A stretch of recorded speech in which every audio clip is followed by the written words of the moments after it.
மாலை நேர நடைப்பயிற்சி நம்மளுடைய உடல் நலத்துக்கும் சரி, நம்மளுடைய மன நலத்துக்கும் சரி ரொம்பவுமே நல்லது.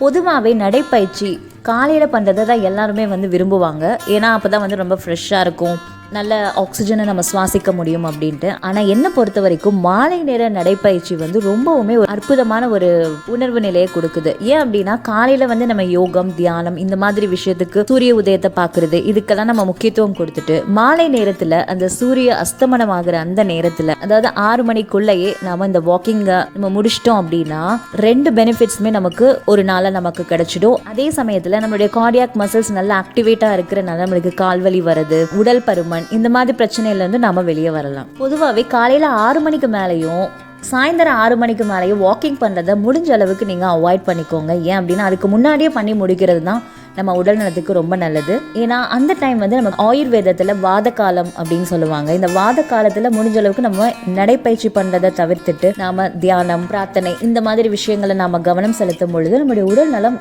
ரொம்பவுமே ஆரோக்கியமாக இருக்கும். நானும் என்னுடைய பொண்ணும் இப்போல்லாம் வாக்கிங் போக ஆரம்பிச்சிட்டோம். சாயந்தரம் இதோ இந்த பைரவர் எப்போவுமே எங்கள் கூட துணையாகவே எப்போவுமே வந்துடும், எங்களை எப்போவுமே பாதுகாப்பாக பார்த்துக்கும்.